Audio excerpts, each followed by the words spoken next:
അതിനുശേഷം അവൾ ആ പാവനെ നശിപ്പിച്ചിട്ടുണ്ടാവോ? ഈ തന്നിരിക്കുന്ന അതായത് ഈ തന്നിരിക്കുന്നപരമായിട്ട് ഇതേപോലെ വെച്ചിരിക്കുന്നപരമായിട്ടുള്ള തകിടുകളായിരിക്കും അതിനകത്ത് സൂക്ഷിച്ചിട്ടുണ്ടാവുക. ഇത് നമ്മളെ ഒരിക്കലും ഒരാൾക്ക് വേണ്ടിയിട്ട് ഇപ്പൊ ഞാൻ തന്റെ കയ്യിൽ തന്നെ താൻ കാണിക്കുക, ആരെങ്കിലും തന്റെ വാച്ചിനകത്ത് ഞാൻ വെച്ച് തരാം, തന്റെ കമ്മലിനകത്ത് ഞാൻ വെച്ച് തരാം,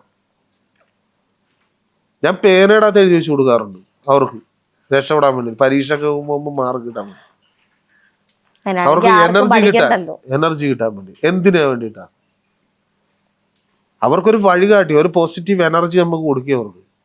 ഇത് പിടിച്ചപ്പോ തനിക്ക് മനസ്സിലായല്ലോ ഇത് ചൂടാകണ്ടെന്ന്. അന്നേരം ഇത് എഴുതിയിരിക്കുന്നതായിട്ടുള്ള കാര്യങ്ങൾക്ക് അത് ചൂടാകുന്നതായിട്ടുള്ള കാര്യങ്ങൾ ഇതിനകത്തുണ്ട്.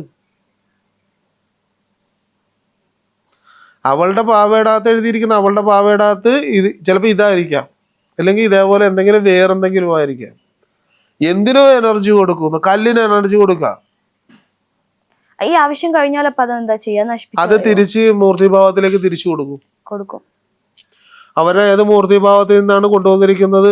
ഇപ്പൊ അവള് ഞാൻ ഇതിനകത്ത് ട്രോളി പറയുന്നുണ്ടായിരുന്നു ചാത്താസേവയാണ്, സാത്താസേവ ഇതിനകത്തുണ്ടാകും. സാത്താസേവ എവിടെയാണ്? ബിഗ് ബോസിനകത്തുണ്ടെന്നാണ് പറഞ്ഞത്. അതിനകത്ത് ഇലിമാലിറ്റി ഉണ്ടെന്നാ പറഞ്ഞത്. എന്നാ അതിനകത്ത് തന്നെ പറയുന്നുണ്ട്, തകിടുകളെ കുറിച്ച് പറയുമ്പോൾ ഒരുത്തൻ ട്രോൾ ഇറക്കുന്നുണ്ട് സെറ്റാണെന്ന്. അതെനിക്ക് പറയാം സെറ്റാണ്, ബിഗ് ബോസ് നടത്തുന്ന ഒരു സെറ്റാണെന്നുള്ളത് അറിയാം. അന്നേരം ഈ തകിടുകൾ സെറ്റിനകത്ത് ഇരിക്കും, നടക്കുന്ന ചെരുപ്പിനകത്ത് വരെ ഇരിക്കും, ഞാൻ പറയില്ല കമ്മലിനകത്ത് വരെ ഇരിക്കും, പേനയുടെ അകത്ത് ഇരിക്കും. വേണ്ട, നിങ്ങൾ മുടി വെക്കണ ക്ലിപ്പിൽ വരെ ഇരിക്കും. എഴുതാൻ അറിയാവുന്നവന് ഒരു കുഞ്ഞു കഷ്ണം മതി. ഇത് ഞാൻ മുറിച്ചൊരു കുഞ്ഞു പീസയിൽ എഴുതി തരാം ഞാൻ.